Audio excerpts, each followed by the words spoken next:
JobTread Connect is back again this coming January 14th to the 16th in Dallas, Texas.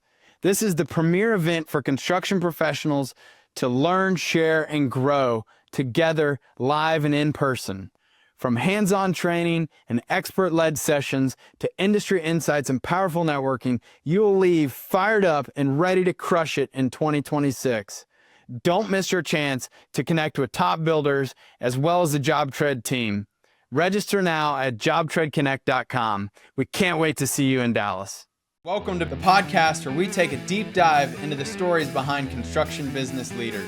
We will share how they got started, how they found success, and the lessons learned along the way. I'm your host, Eric Fortenberry. Welcome to Builder Stories. Welcome back, everybody. Today, I'm really excited. I've got Blair Roedel. She is the owner of BEC Innovations. They're located in Hendersonville, Tennessee, specializing in residential remodeling. So really excited to have you on the show. Welcome to Builder Stories, Blair. Thank you so much for having me. Yeah, so why don't you kick us off with just a little bit of background? How'd you get into construction? What led you to start your own business? Well, it was somewhat on accident. I graduated with an engineering degree. It was a 5-year program. And after year 4 of this intensive program, I was like, oh, I don't actually want to do design, but I'm in too far. So I was like, construction would make sense. And, I thought I don't want to sit behind a desk all day, which is exactly what I do now. So it's what it is. So I worked in corporate construction for close to 10 years for a mechanical union shop in Kansas City, and then transferred down to Tennessee, took a promotion for the same company. And when we moved into a very builder grade cookie cutter neighborhood because we needed, we didn't know anyone other than the people that I was working with. And so it was the closest way for us to meet people was to help them with their handyman tasks, hanging curtains and stuff like that. And so that's how we got started. And then in the height of a global pandemic, we were like, maybe we should make this real and get a company and an LLC and a license and all the things. And it's been off to the races ever since. Nice. So what year was that when you founded it? 2020. Actually, Monday is our 5-year anniversary. All right. Congrats. Pretty exciting. Yeah. Most businesses don't even make it a year. So 5 years is quite the testament. Or just a sign of mental illness. One of the two. We don't know. That's right. Most people, to persevere through all the ups and downs of being an entrepreneur, you got to be a special person, really passionate about what you're doing. Otherwise, you'd most likely quit somewhere along the way. It's true. That's true. So what would you say has been like, kind of the one, the biggest challenge for you getting this, off the ground, going out, on your own? I think the hardest part of scaling and growing the business has been finding the right people and making sure that we are investing in the right people and the right spots and the right jobs and all of that. And it seems like we've really made huge waves in the last year in getting that part right. And now all of a sudden it's feeling like, okay, this is feeling much better than it has, previously.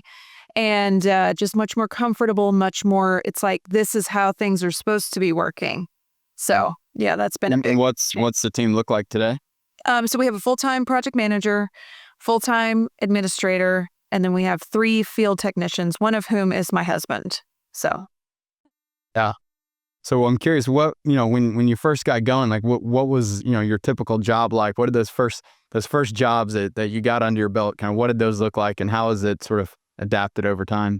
So our first jobs were just basically handyman style. Can someone come change out these pendant fixtures? Can someone change out this faucet? Can someone hang these curtains? Stuff like that. It was very just punch listy stuff. And then we had someone send us a question about some built-ins. And then, oh, by the way, I've got this I've got this alcove in my primary closet, but on the other side is my kitchen, and I would much rather have cabinetry in the kitchen. Can you move this wall and extend the cabinetry? And so all of a sudden it was like, oh, we can do this, and so then you learn the lessons about, you gotta mess with the floor. And oh, by the way, this is glued to the slab. And oh, by the way, this is, these are lessons. This is the lead time on these custom cabinets. And you don't know the questions that you have to ask until you have to ask them. So. And what, like, kind of when you look at your jobs today, like what's your ideal job, maybe average job size, type of work? So currently we are leaning very heavily into kitchens and bathrooms and additions. So we are, full home renovations. Like, we want to get into the multiple trade situations. We want to, really lean into high design, high-end finishes, selections. We want to work with you through the whole process. So that's really what we're focusing on now, which is much different. Yeah. So you do have, so you got 3 people, that you're employed field crew, but I assume then you're using a bunch of subs for all of the mechanicals, the Correct. Yeah. So most of what our strategy is that we focus on the more technical, persnickety scopes of work, and then we allow our trade partners to do more of the labor-intensive, time-consuming things like drywall finishing and flooring and stuff like that.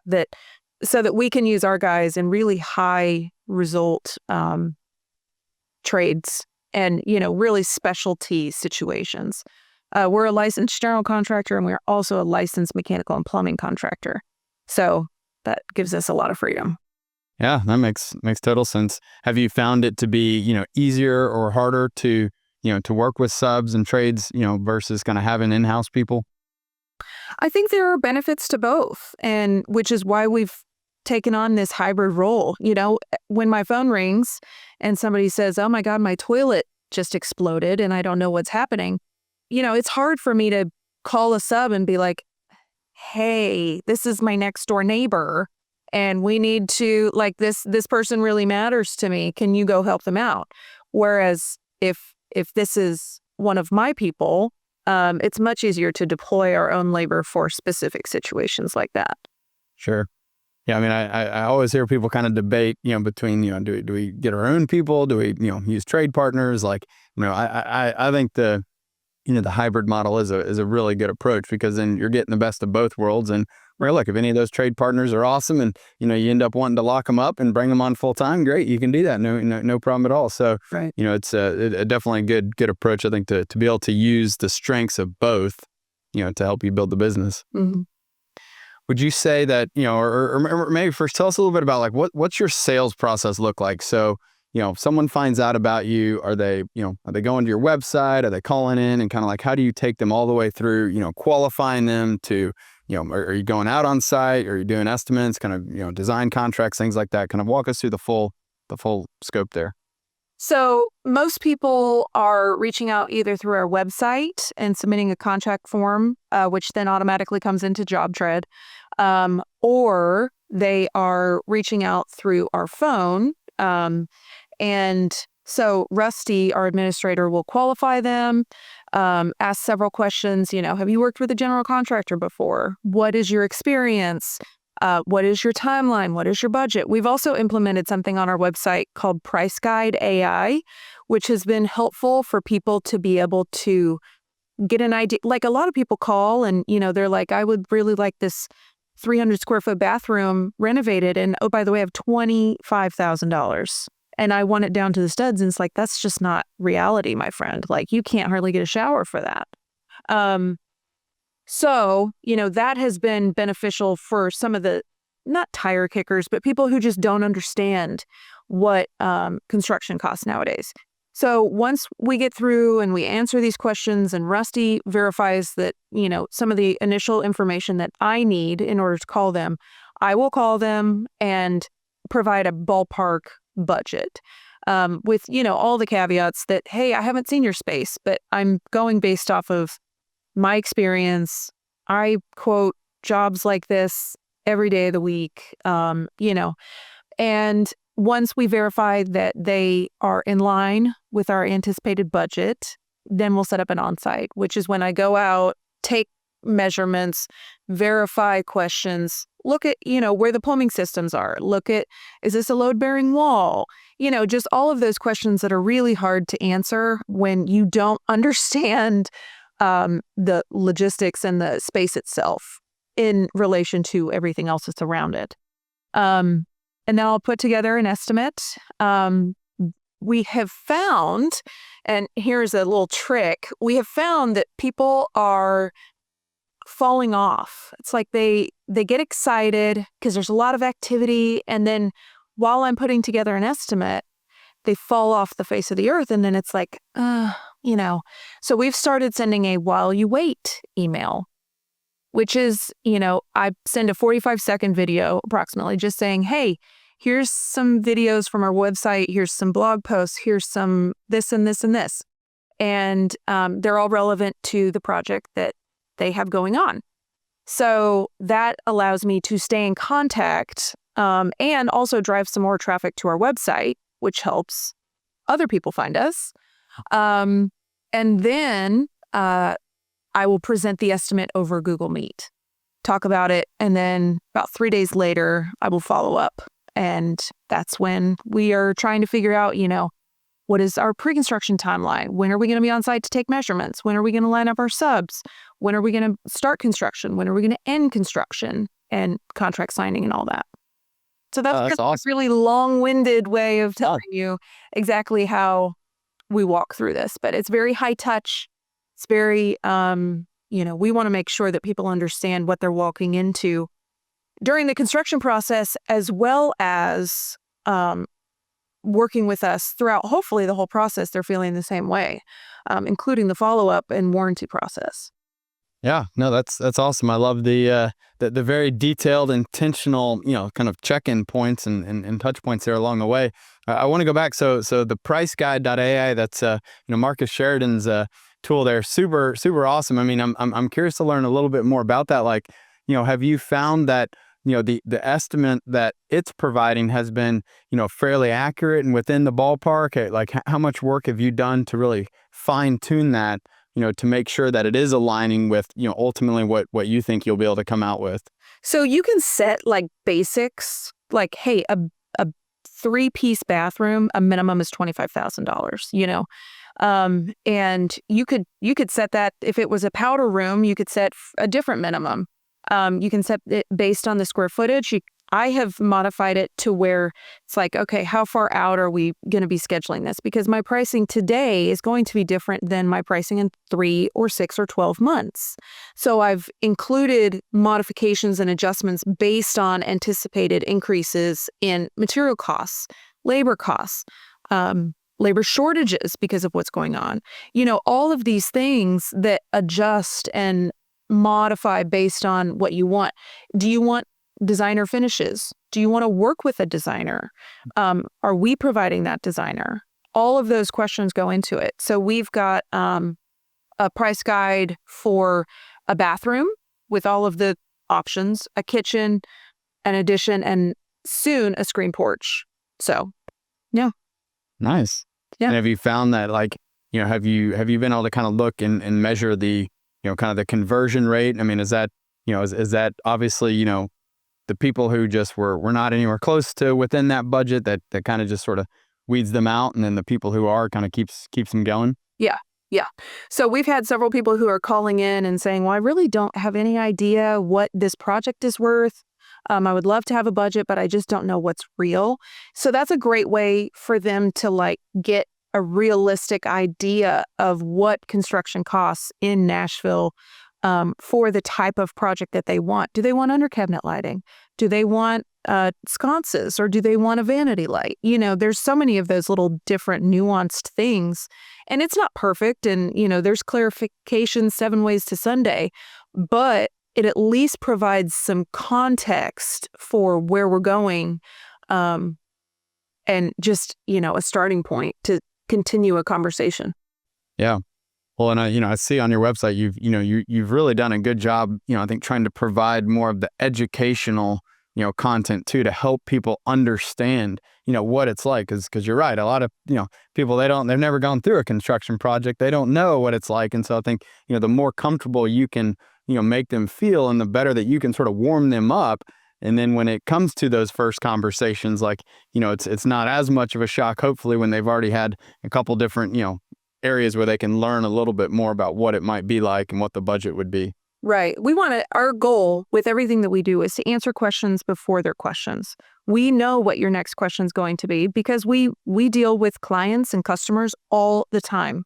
And we know that this is a sticky point and this is a spot that people feel uncomfortable. So our whole goal in growing this company is to answer questions and to make people feel more comfortable with us than anyone else.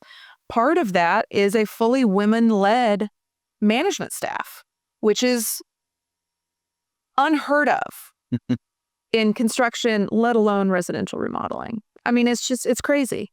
So, I think that has been a huge selling point and beneficial portion of our business. That's great. Do you find that, like, when people are doing that initial outreach, I mean, is it more often, the woman, the person kind of reaching out, and then you're able to, kind of have that connection, like, or, are you, seeing a lot of people? I mean, I'm just curious, like, who are you kind of getting those initial contacts with?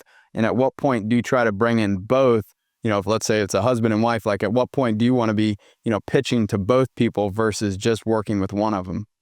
We would love to have conversations with both the whole way through. I mean, the goal would be that we are able to connect with both of the people in the household, whether they're the decision maker or not. That really gets me going. The I can't speak to you without your husband bit. Oh man, that makes me want to rage. Our goal would be to speak to both people because our goal is to connect with both people in the relationship and in the household. However, most of the time I feel that we are being reached out to by the one who is at home more. And so that person traditionally is a female in a heterosexual relationship. And we also found that during COVID especially, people were like, well, if I'm not proud of my space, I don't want to have people over. And so people are like, how do I nest? And how do I if I have to spend this much time at home and if I can't go out, then I want to bring people in. And so how do I make this space more comfortable? And so that's where a lot of people were like, really reaching out and stuff, which has changed a little bit, but Sure. It's been interesting. Yeah. Would you say that, again, being a woman-owned, woman-led, business, has that, like, do you feel like there have been, there have been additional challenges for you to overcome, in the field, either with clients or with subcontractors? Like, some of the other women-owned businesses that I've had on the show have expressed that, sometimes, they don't feel like they're getting the same level of respect. And it's like, look, I know just about just as much about construction as any other contractor that's going to come to your house. How have you sort of felt that? Has that been a hindrance to you at all? I don't experience that very much with clients per se. Every once in a while, I'll get some rando who, I have a boy name. I was named after men, and so when I show up, people are like, "I'm sorry, who are you? Like, are you the marketing girl? Like, what's happening?" So that but it's not very often that I deal with that with clients. I will sometimes get it with subcontractors. But at the same time, our management staff is female. And so it's not surprising when another lady walks up to site. My thing is, I'm like, don't stop working when I'm here. Like, I need you to get the job done. Like, just pick up your tools, get your work done. Like, let's keep moving. But it's like some people will say that it's like fighting underwater, trying to prove that you belong here. And as much as I don't disagree with the fact that, like, this is a different experience than what men experience, I think that the benefits of what we are doing and the way that we are doing it is worth the struggle, I guess. So, I mean, it'd be great to see more women getting, even into the field roles too. I mean, do you see any, any ideas or any, advice or guidance that you might be able to share with women out there who maybe looking to figure out how they can get into construction because, again, it's a phenomenal profession. There's great opportunities with so many amazing companies, but, I feel like there's that kind of that mental, barrier to thinking that like they can't. And that's not true at all. It's just, they need that right, kind of encouragement, go get the training, go, what do you see? What do you think is the opportunity there for women? I think that the problem really is that women traditionally and girls just don't even think that this is a possibility, And so I think the sooner that we can implement the idea that you can go do all of these things, go be a union electrician, go be a lineman, oh my God, there's so much money to be made and so much opportunity, especially with the boomer generation retiring and so much knowledge that is about to be lost. It's crazy, and it really is concerning because you don't know how this is going to impact our labor force in 5, 10, 15 years. But the goal would be that we meet women where they are and girls where they are as early as we can get them and just continue to say like, hey, this is not an easy row to hoe. However, the juice is worth the squeeze. We've been doing this. I've been doing this for, close to 15 years. And I know I look like I'm 5. No. I like to tell people, I'm like, I know I look 47, but I'm really 36. This is construction. But it is a valuable business to be in. There's so much opportunity. And as people retire and age out and go enjoy the fruits of their labor over these last 30, 40 years in construction, there's going to be even more opportunity. So Absolutely. And we were talking earlier, and I mean, you said kind of, one of your philosophies is really trying to build, your business around avoiding the typical construction chaos and the mess and everything that gets, I mean, it is complicated. I mean, there are a lot of moving parts, construction, and it's not easy, right? And it takes, a lot of coordination to be able to pull off, these large scale projects. I mean, you got multiple trades involved. You got, could be weeks, months long projects, and to make sure that you're not dropping balls and that things aren't going off the rails and you're staying on budget, like that is a very, difficult task. And most people, again, they struggle with that. So, I'm curious to learn more about, your philosophy and how you've gone about, trying to build a business that, that avoids all of that. Well, I mean, I think that what people tell every construction company at the end of every project is, I just wish there was more communication. I just wish there was more communication. I wish that, I just knew a little bit more about what was going on. Because this is really overwhelming. I mean, outside of the house that you are purchasing, this is likely a large renovation would be the largest investment that you make. And so this is such a huge undertaking. So we work really hard to control dust. We work really hard to make sure that we know that if you have animals, that they stay inside.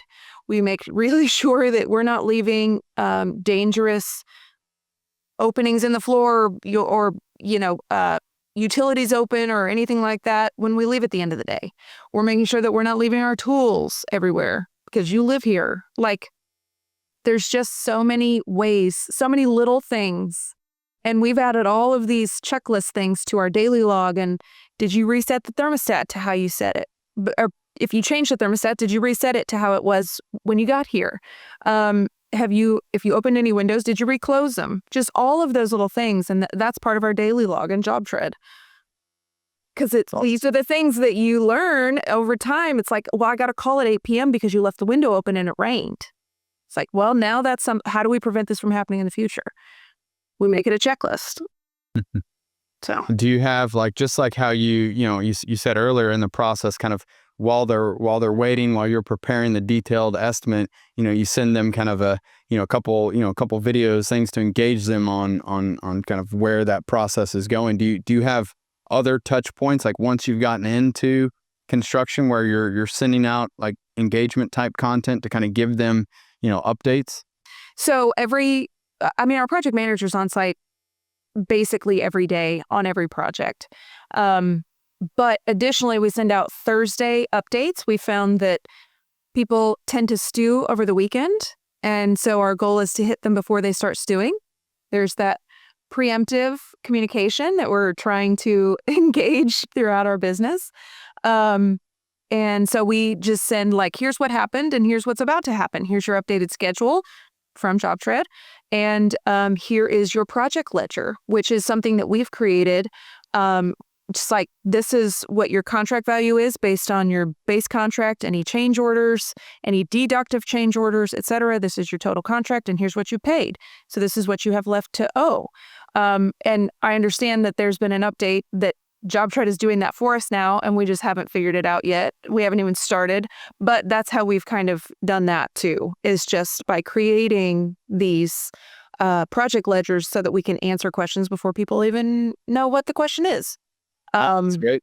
And then for a warranty process, we have started reaching out 30 days after our project has ended. And then we set a reminder at 11 months after the project ends and saying like, hey, your 12-month warranty is about 30 days from over. Would love to see if there's anything that you need. Otherwise, we have enjoyed working in your space and enjoyed seeing this space come back to life. So that's awesome. And we're reminding people that, there's this resource that is included as part of your contract. If something's going wrong, we want to know about it. Does that ever turn into an additional job or more work beyond just kind of whatever might be a warranty claim? It hasn't yet, but I think it's just like, oh, these people said that they were going to do this and then they did it. It's like, okay, this builds so much credibility and trust, and they feel so much more confident telling their friends about us because now it's like, okay, yeah, you said you were going to do this and now you did it. Looky there. Amazing. Yeah, you talked about how, when you think about how to improve a project, from the client's perspective, it's that they wish that they knew more and that they were kept in the loop and they saw the activity and that reminds me of, so when I had our pool built at our house, like it was done by a JobTread contractor, and at first they weren't sharing the daily logs with us, and I was like, hey, I just so happen to know there are likely daily logs there. Would you guys be open to share? I just so happen to know. They didn't know who you were? Yeah, no, they knew who I was. I was But, come on, man. I think it'd be awesome if they shared the daily logs. They're like, well, we never really thought about that. I was like, yeah, like, that would just like be, really neat for us to see that. And then when they did it, I mean, it was like total game changer. Like we felt so much more involved in the project. Like we were along the journey with them and Right. just seeing all of the things and even the things that like, there's no way we would have seen or known. Like they even shared like just the internal stuff, like, hey, we're still waiting.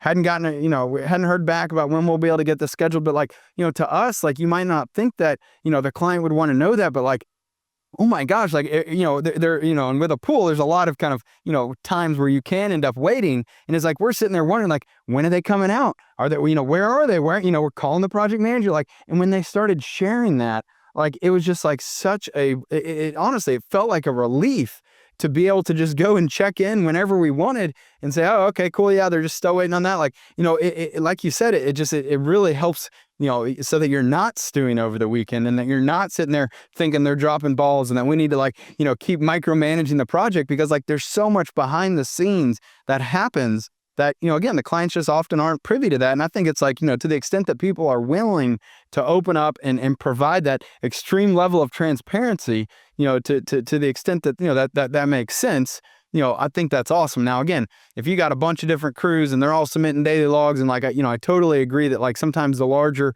especially longer term project, maybe it makes sense. And it sounds like you guys might be curating, a daily log that you're sharing, once a week or Like something a like that. weekly log. Yeah. Basically. Yeah. Totally think that, that works. That makes sense too. And I think though it's just the action of like, being proactive and sharing information along the way and not just waiting till that major milestone or that next draw payment that you need to get paid. Exactly. It's like if the only time I'm hearing from you is when you need money, it's like you're probably not managing this relationship in the way that you said that you were going to. So how do we move this forward?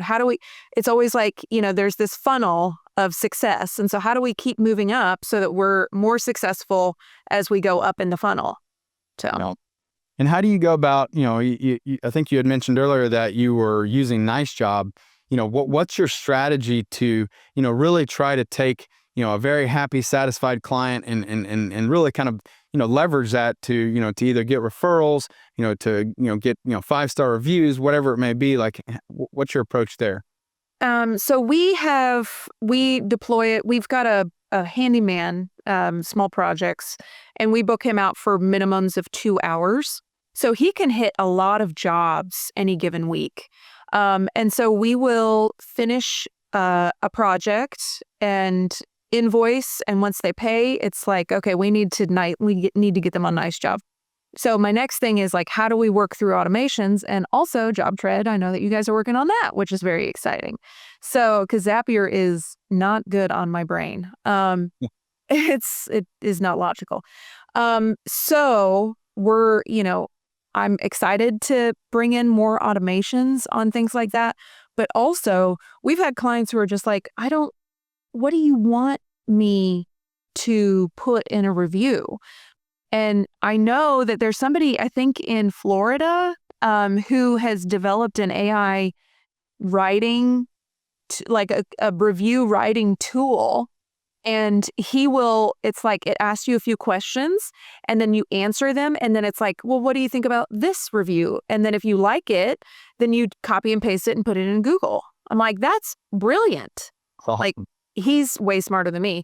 But I'm like, that is like, if you want to highlight certain bits about every, like price transparency, lack of change orders, or, whatever you want to highlight because it's part of your brand identity or whatever, then a tool like that would make so much sense. So I thought that was really, really cool. Do you ever do you ever try to actually like record like a video testimonial or capture content? Yeah. So we've got testimonials on our site, and we love getting video testimonials. They don't do super well, like as far like video doesn't show up on Google or whatever. I don't really know how it all works.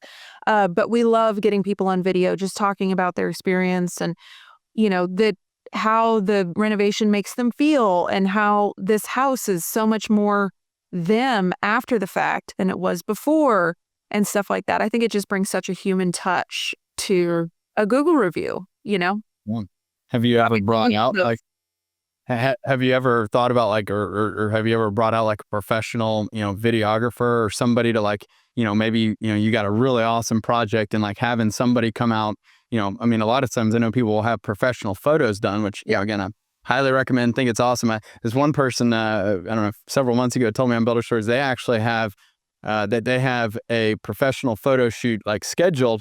And then they tell them, hey, by the way, you and your family might as well, get dressed up and we'd be happy to shoot some family photos for you too while we're already out there. Everybody said it's just like such a great, like, they're getting 2 birds with 1 stone and the family gets these awesome photos in front of this work that they just did. And now it truly is a prized possession they're going to put on the wall and remember forever. Right. No, that's brilliant. Yeah. No, we have a lot of our projects photographed professionally. But most of the videos that we've shot are just like on a cell phone. We're lucky if we put it on like a tripod.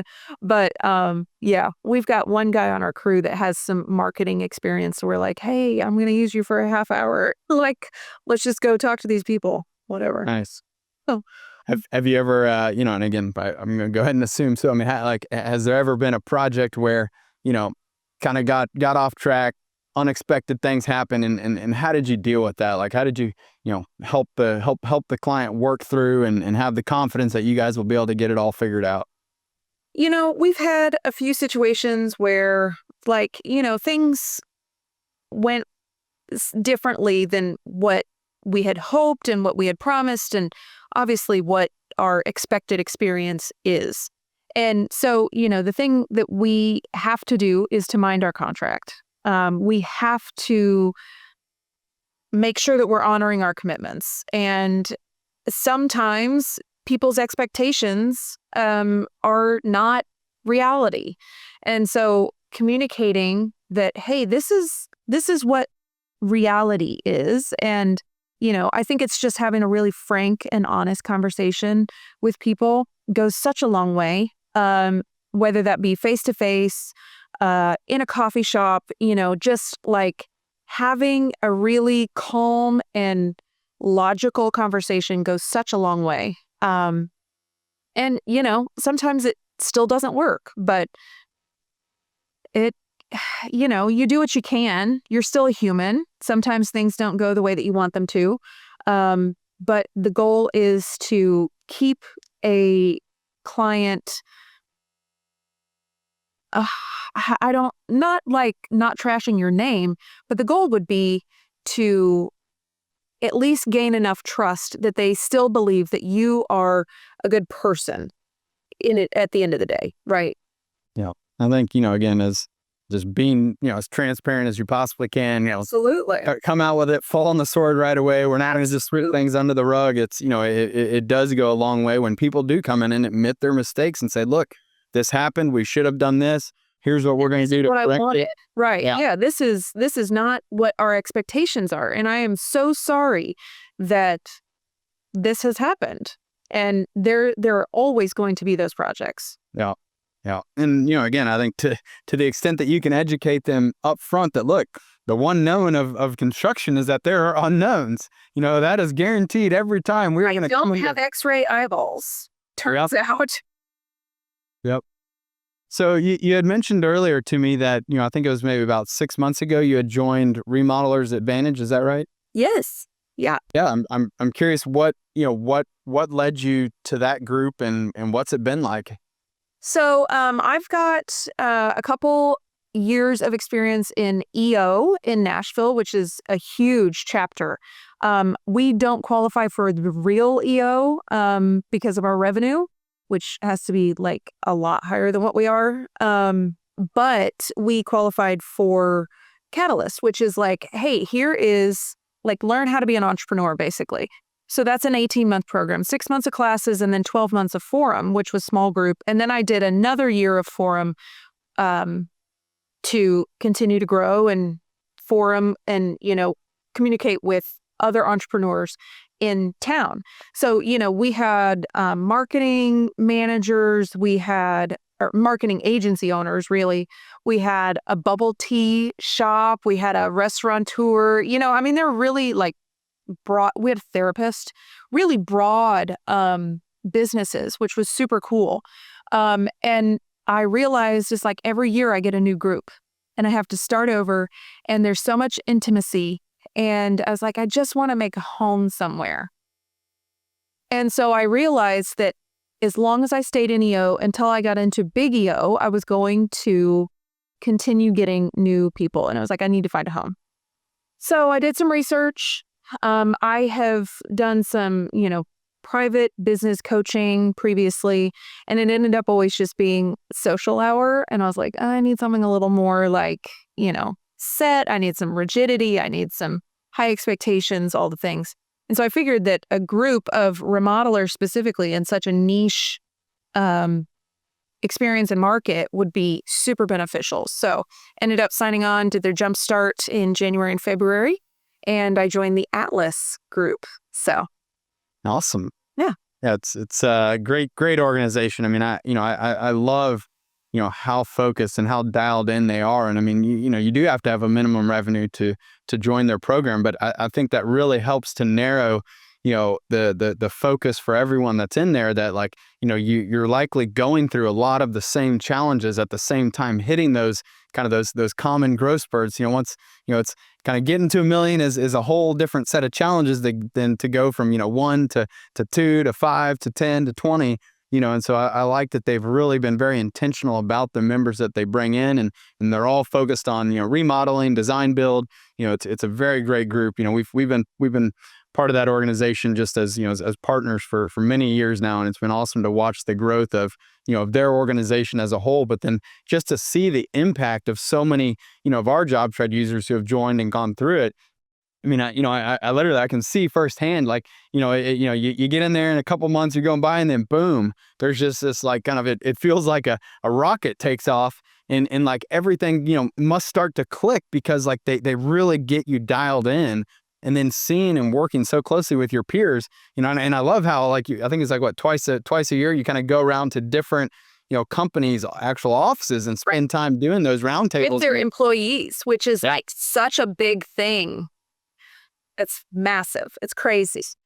It's so neat. Just again, I think it's so helpful for all entrepreneurs out there and business owners and leaders who, it can very often feel very lonely at the top, and you think, you're the only one, and that you don't have that peer or that person that, you can kind of connect with. And that's where like these groups and these organizations that are built around creating those connections, like that can make such a huge impact. Right. When you have now that's those dedicated people that, they get to know you. And like anytime you have that challenge or something comes up, like, tough employee situation, like you now have that place to reach out to and get that, that third party perspective who is, not, deep in the thick of it. They're like, hey, here's what it looks like from my perspective. And here's maybe some ideas. Like that's so valuable. My favorite is like people come up with like these crazy stories, and it's like, has anybody dealt with this before? And if you have, how did you protect yourself going forward so you didn't have to deal with it again?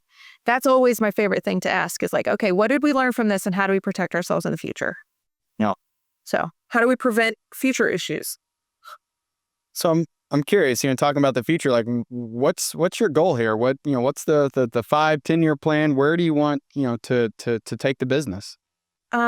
Well, we would like to grow. We're in kind of small business purgatory right now. We're in this weird $1.5 to $3 million range. And it's like, how do we bust through this as quickly as possible? And the end goal would be to sell, but I don't know if that's reality. But the whole goal is to definitely get it to a point where it doesn't feel like as much of a job, I suppose, and is not quite as overwhelming as maybe it is right now. So a little more freedom, a little more ability to say no to jobs that aren't a perfect fit. That'd be great. Sure. I think it's all a function of time, right? And the more that you can, have an annual budget, kind of plan out your growth and understand, because I see a lot of times people, entrepreneurs, I mean, it's very difficult to quit just putting on every hat and just wanting to dive in and do it all yourself. And, at the right time. I waste time. Yeah, right. I can't waste time in training. Yeah. Exactly. And so, but, it's again, it comes back to like, when is the right time to keep building out the team that ultimately, when you can start kind of shedding some of those responsibilities and be able to put people in place that are hopefully better than you at dealing with whatever responsibility it may be. Like, I think that's where, I start to see people, able to kind of have a little bit less of that, every single day it's, we're shouldering all the weight of the world and, having to, play firefighter, dealing with all those tough situations. It's all about building out a great team, right? Which is, is interesting. You said you thought it's kind of been one of the, the most challenging things is finding the right people to get onto the team, which, it can take a long time to do that. And I think, to some extent it's also about, making sure that you're, that what you're looking for, having those clearly defined roles, responsibilities, not just taking the first person that comes in the door and hiring them because, you need somebody in that seat. It's about, finding the right people. What does your what is your recruiting and kind of hiring process look like? Our goal is always to hire for the ability to do the job, but also our team is so small that if somebody is not a good culture fit, none of the rest of it matters. So, we've got this checklist of, the job description says you need to do this and this and this. And so we will judge them based on a score of 1 to 10 of can they do these things and how do we prove this? And then the last bit, and it's weighted the heaviest, are the vibes. Sounds so Gen Z, but it's like if you don't want to collaborate with someone, if you don't want to be in such a close proximity with someone who you work with every single day, and then none of the rest of it matters, No. So I think some of the things I've heard that really make the most sense here is that, I mean, and if you think about it, right, like it's easy for someone to come in and put on their game face for an hour or two, but like what I've heard to be the most effective way is to actually, bring them in for a day or a couple days, and again, you pay them and everything, but like go like, submerge them with the team into the projects. Like, what is it like being with that person at the end of a hard day?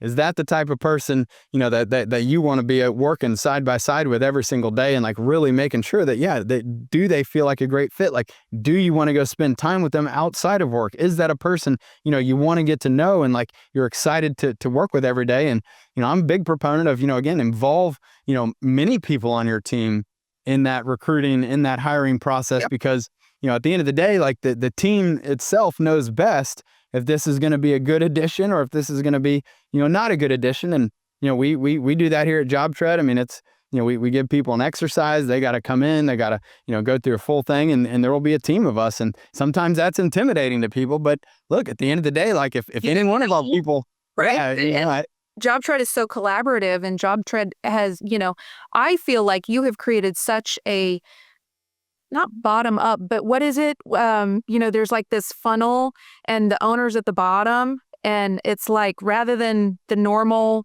triangle where the owner's at the top, you have created a situation like this where you are really supporting your team. And something else that I saw that I thought was so interesting and so beautiful is there are certain companies, and I can't remember which one, but they require that the most junior in the room speak first, as far as like providing feedback on a presentation or whatever, because they want to see who has the right like kind of gut feel and is not being intimidated or influenced by those who are more senior. So I thought that was really interesting, and it's kind of something, we provide. It's like if anybody has bad vibes on somebody, you get veto power. Like that's not it. If somebody's gut is saying this is a red flag, like we want to know about it. So that's kind of what we've done.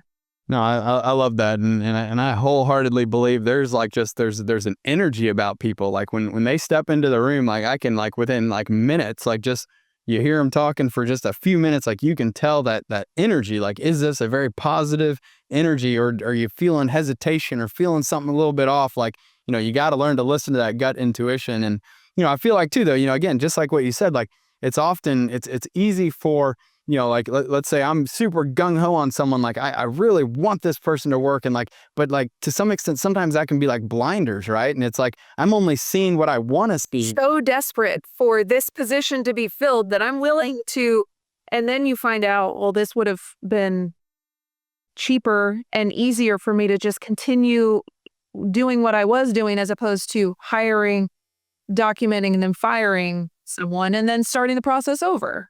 So, yeah. I also believe a lot. I mean, kind of to what you're saying about, the kind of the owner being at the bottom. Like my goal has always been, to keep organizations as flat as possible. I feel like when you get a bunch of hierarchy, a bunch of bureaucrat, the organization just slows down tremendously. And if you hire the right people who don't need to be micromanaged, like your goal, my goal is to just remove barriers and remove blockers so that my people can fly, not be held back and tracked and all this and that. Like, I think at the end of the day, like I want my sleeves rolled up, and I want to be right down in the trenches next to anyone else in that company. And there's nothing that like I wouldn't ask someone else to do that like I couldn't or haven't done myself. My team would probably tell you I need to quit doing some of the things that I do. And it's like, look, I still build desks for new employees. I don't know. I probably shouldn't. And I know we need to be hiring more of that out, but like, I just, some of the things I do, I can't help myself. But like, I think that at the end of the day, like I want the team to know that like, I'm not just, wanting to sit back and, get fat and happy. I'm trying to work just as hard. I want to be the hardest worker. Yeah. So I think that's really respectable. And I think I think that goes so far in the intangible culture of the business. And I think that's why you guys have built such cult following and such a, really loyal team. So you should be giving this podcast and how things are going for y'all, what you're doing. You've got things Yeah. to teach.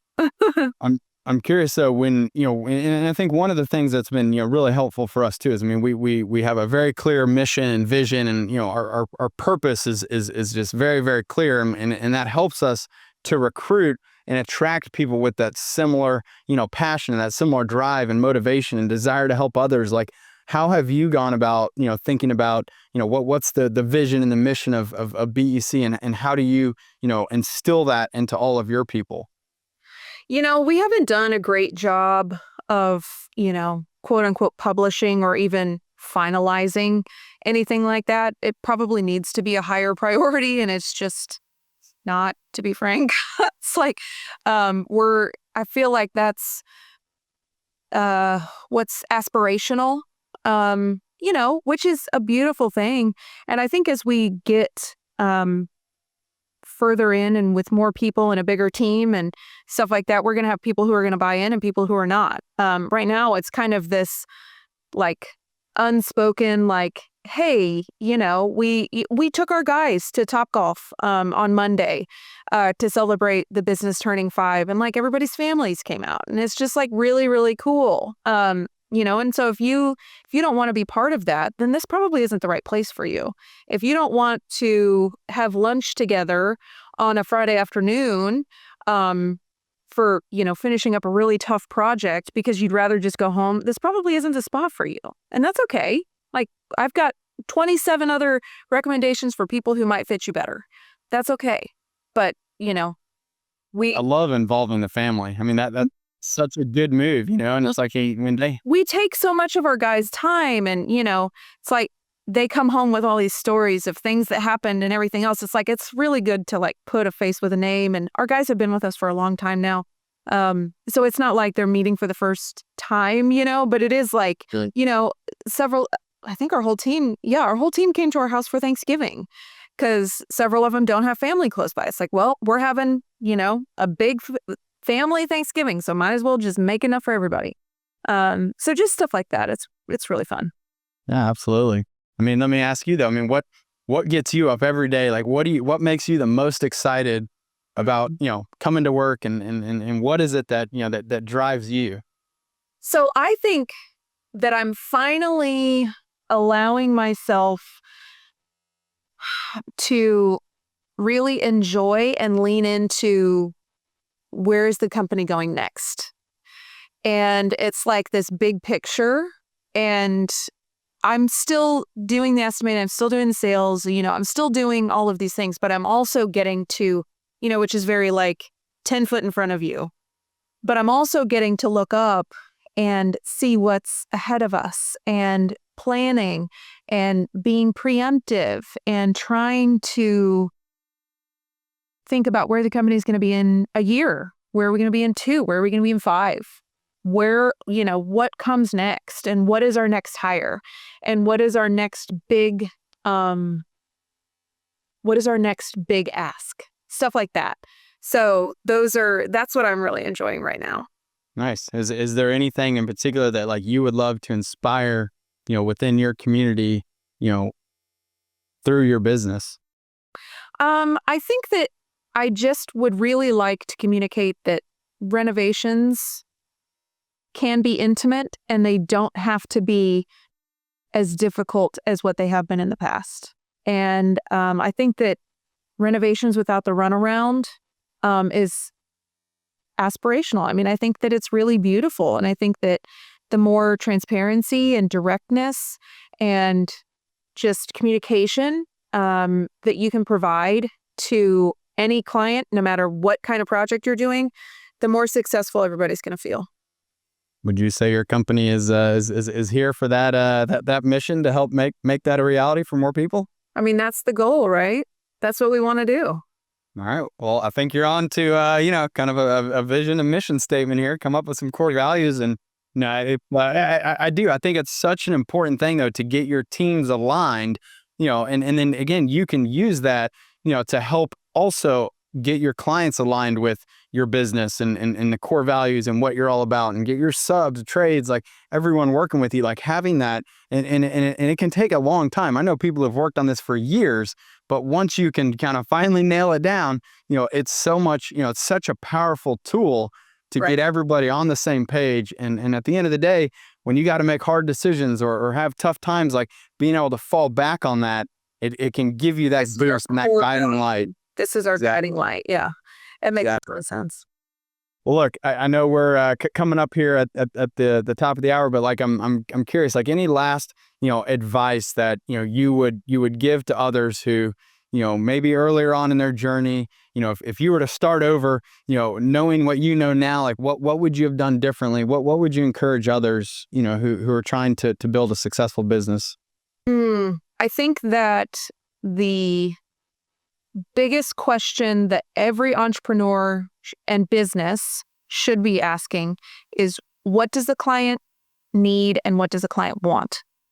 And as soon as you find a way to focus on those needs and wants, a need is a renovation or a repair or whatever, but the want is not feeling in the dark and not feeling like they are being a burden and all of those things. As soon as you figure out what those things are and how to serve that, you're set.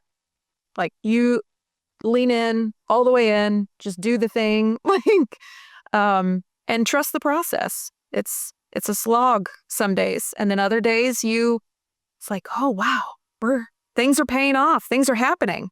No, it's not so easy, but great advice. And look, Blair, I really appreciate you coming on, sharing your story, some of the challenges and the successes that you've had, and just giving everyone, again, a perspective that hopefully they will be able to take away a couple nuggets from this and can implement it to their business. But it's been really awesome just seeing your growth over the last year. Can't wait to see, the next 5-10 years where you're able to take your business. I have no doubt that you'll build something great, something awesome, and be able to achieve all of those goals that you've got for yourself. So thank you for taking the time to come on and share this with everyone. Thanks so much for having me. All right. Have a good one. Thanks. Thanks for joining us for this episode of Builder Stories. We hope you enjoyed the conversation and gained valuable insights that can help you in your journey along the way. Don't forget to subscribe to the show and leave us a review. And as always, if you or someone you know has a story to share, please contact us at builderstories.com. We'd love to hear from you. I'm Eric Fortenberry, and remember, every builder has a unique story. Keep building yours.